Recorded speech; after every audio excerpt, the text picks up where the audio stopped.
Police interceptors and traffic cops have been a highlight of TV for years, but what makes them so popular? Have you ever wondered the difference between a police interceptor and a traffic cop? And do you think you've got what it takes to do the role? I'm here with Tom Cummins, part of the 24/7 Interceptor unit at West Mids. Good morning, buddy. How are you doing? Morning, yeah. Let's go for another handshake. He's very nervous. Stop being nervous. You're fine. Right. Tell us about an ANPR interceptor. What's an interceptor do? So on a daily basis, we do various different things. So go to serious and fatal road traffic collisions, prevent fatal road traffic collisions. Are you enjoying being a copper? Yeah. Right. Why do you enjoy being a copper? It's what I always wanted to do. Right. Picture me when I was about 3 years old, in a traffic hat and a high vis, pretending to be a traffic bobby, having probably watched Tim Scothen on the telly, chasing cars around some council estate up north somewhere. Up north, thought, Sheffield. Yeah, Sheffield, that was it. I thought I fancy a bit of that. Right. So And yeah. what made you want to go to ANPR interceptor rather than being anything else such as CID? Why do you want to be an interceptor? What's the difference? A lot of reasons. I like fast cars. I like catching burglars. Like being in control of my own destiny, so I can go out, obviously within remits of our tasking and stuff, and go and generate whatever work I want. If I want to focus on dealing with traffic offences one day, I can do that. If I want to go and catch criminals another day, I can do that. Or in the most part, because of where we work, you can do both within the same shift and the variety of it. Tell us about being an interceptor then. What does an interceptor role do? Yeah, the days of your traditional traffic cop are gone a little bit in the sense of having bald shoes, blocks of wood underneath, so they say more menacing when they come down the side of the car. Stripy pants. Yeah, stripy pants to tell you off about doing 31 at the 30, or to tell you off about something what members of the public might see as menial, have changed Like a little bit. A backlight out. Yeah. Where it's words of advice. Yeah. Where before it used to be prosecution, we're going to do your grandmother. Those days are not anymore, are they? Yeah, no. We still actively obviously look at dealing with fatal 4, fatal 5 offences, and as we should, because our ultimate aim here is to make the roads of the West Midlands a safer place. They've got Vision Zero in place where they want to reduce killed, seriously injured people on our roads, and it's massively important. So the traditional traffic role of that is all you do has dispersed, I suppose, for want of a better word. And now we wear many hats, as we described earlier. We're a jack of all trades, and rather than being master of none, we are master of all of them. Yeah. So an interceptor role is diverse in the fact that you can go from giving out tickets, dealing with offences, whether that be education, prosecution at the roadside, to the next thing you go into a serious and fatal road traffic collision. You have to put that hat on and deal with that. You may then have to look at other avenues. You've got to look at dealing with family members, offenders.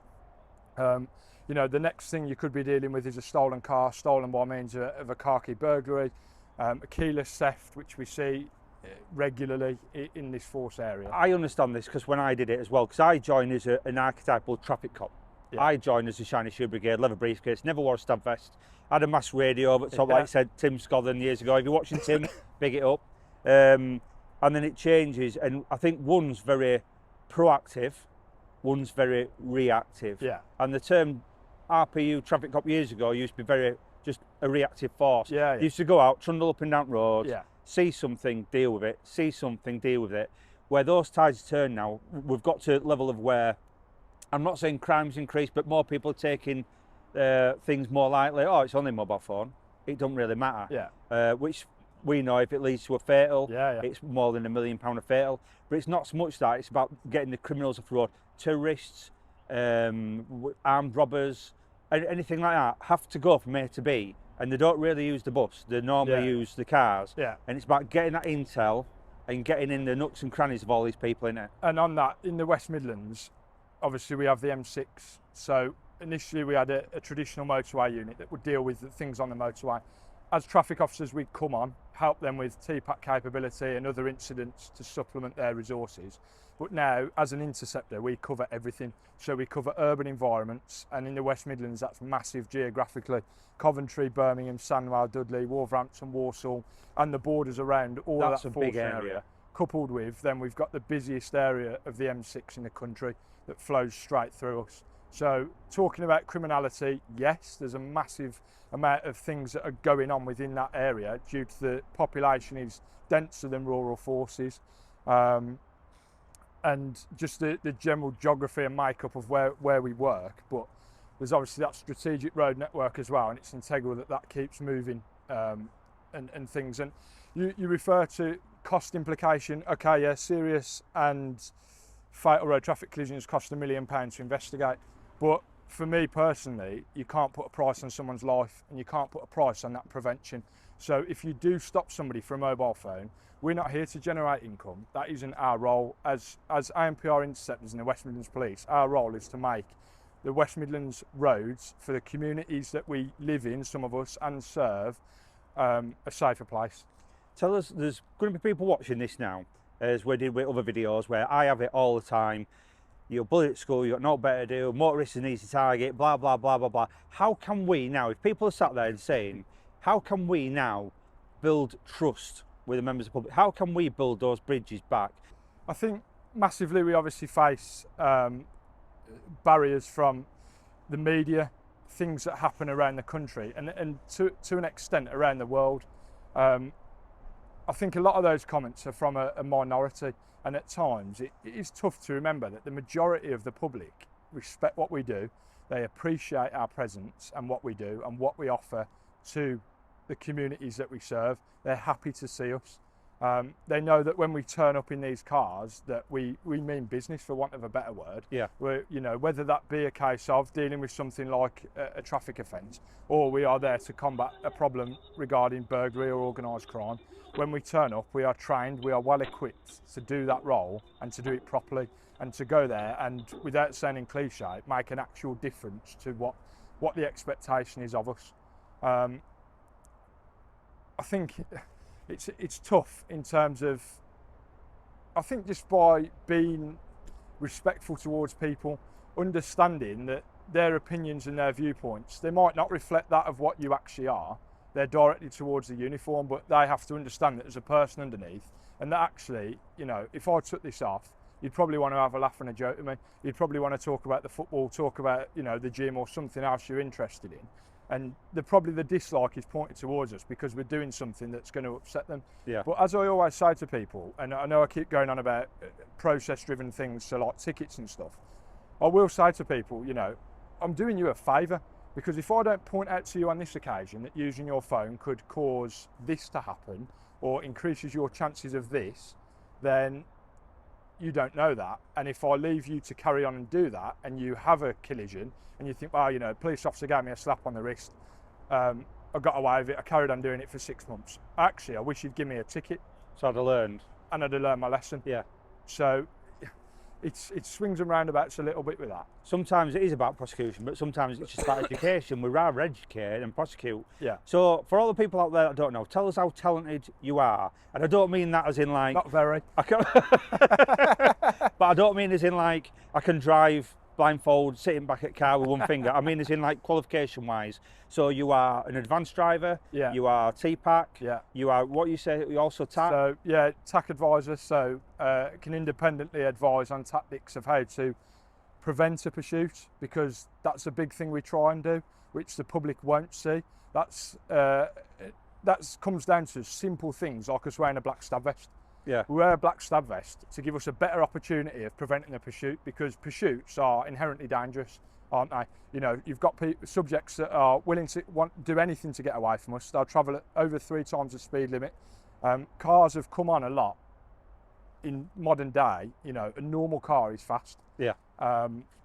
So a lot of what we do is to prevent pursuits. So that's the element around it. It's not all just about getting behind something and we'll see what will happen.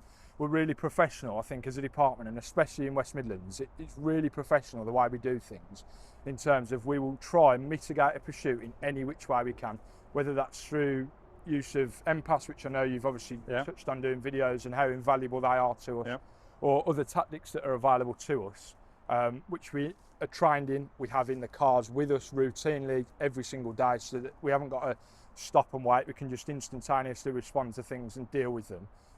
So that TAC advisor element, I provide advice around preemptive things. So before they've become a pursuit, and then if something is involved or officers are involved in a pursuit, of how we can conclude that and how we can mitigate that risk to the public, officers, the subject, and achieve our aim of catching that person as safely as we can.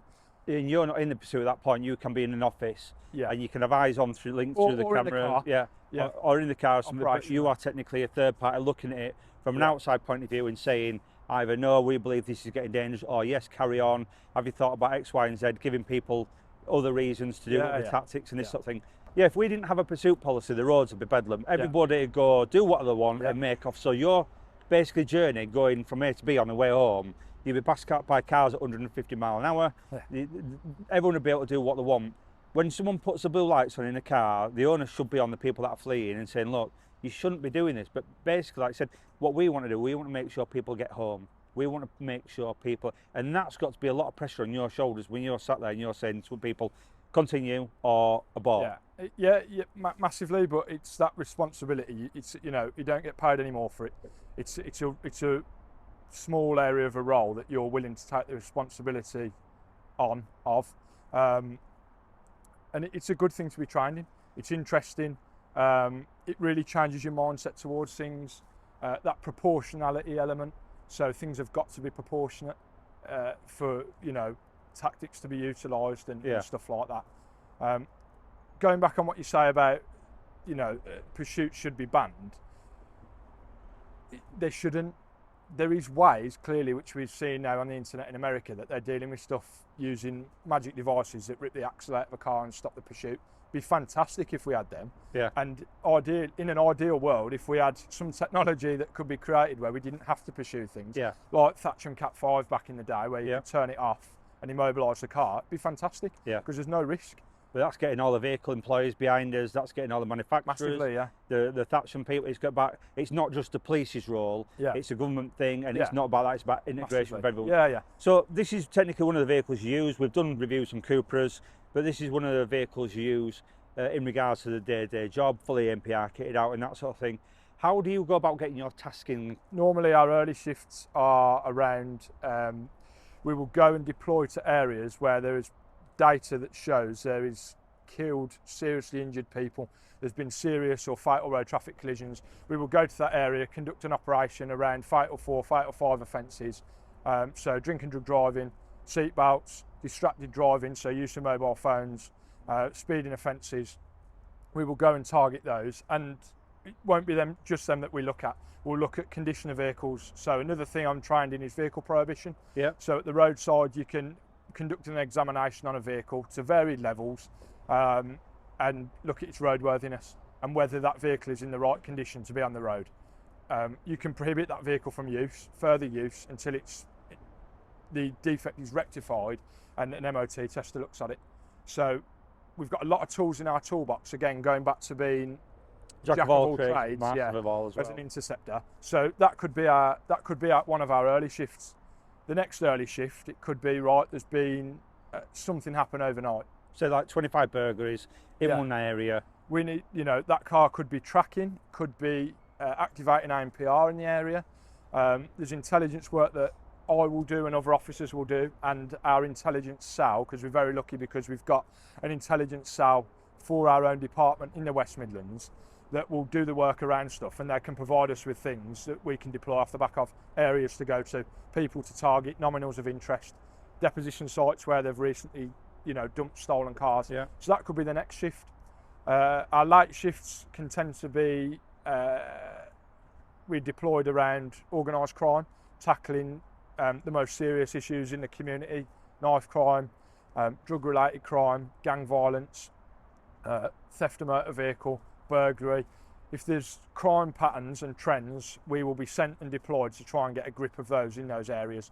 And ultimately, because the strain and demand on modern day operational response policing doesn't afford those officers as much time as most of them would like to go and be proactive. So we're on about, in theory, beat cops. Yeah. And normal 999 response cops, because they are constantly run off their feet. Yeah. They don't get given the time, and no disrespect that you get given, because you are basically the pursuit unit, you Yeah. are the prohibition unit, You are everything all rolled in into one. one. This In is an one car. office, in one car.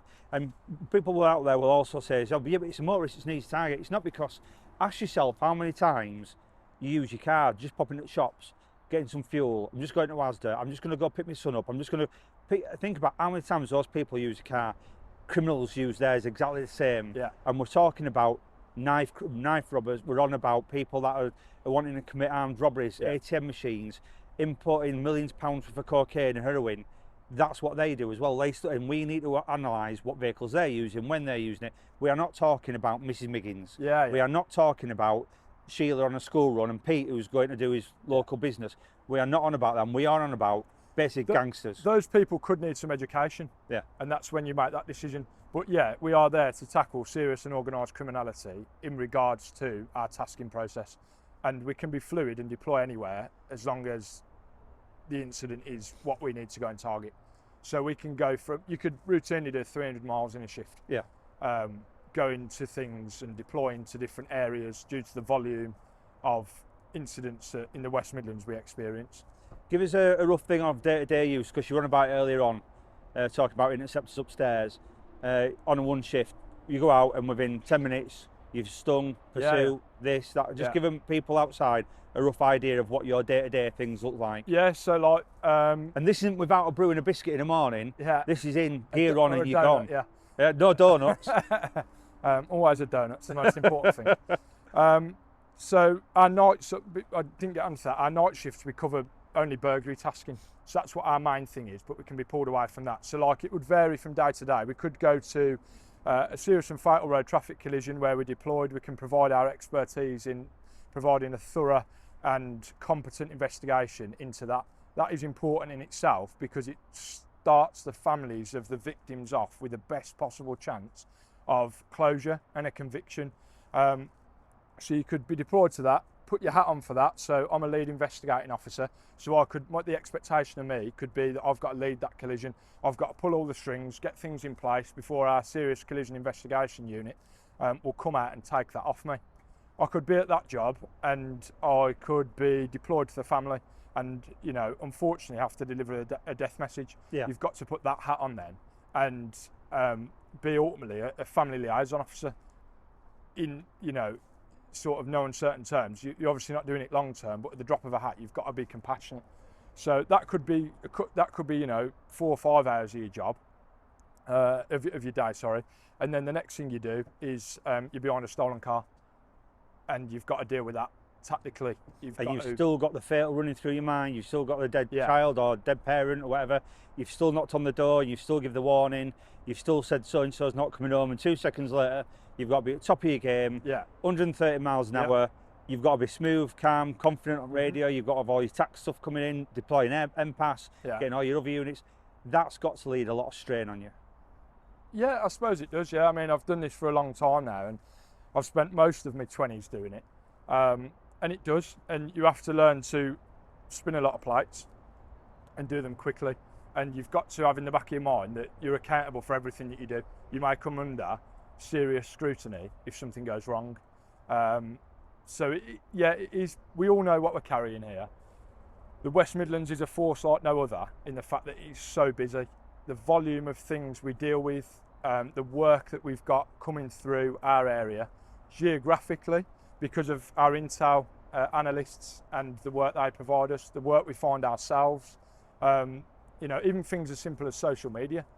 I don't know what it's like in other forces. In the West Midlands, members of the public will put things on social media. It's fantastic for us because we will look at it and brief off it. Yeah. If there's other bits and bobs, well, this car's been going around this area doing X, Y, and Z and stuff like that. So there is a lot to think about. You've just got to ensure that you're obviously focused on the task. Just give us a couple of your most exciting jobs you've had. So as I've already alluded to, the volume is vast. So over the 7 years I've been on here, we've had firearms off people, submachine guns, handguns. They're good jobs in terms of the fact you know how much of a difference and the serious level of criminality you're dealing with there. Multi-kilos of drugs regularly over the years. And that's not just myself, that's all the teams that operate on a 24/7 basis. Constantly churning that wheel of criminality. It never stops, does it? No, it never stops now. Never stops. You clarify now, what's the difference between a traffic cop and an interceptor? What is it? All of what I've spoke about.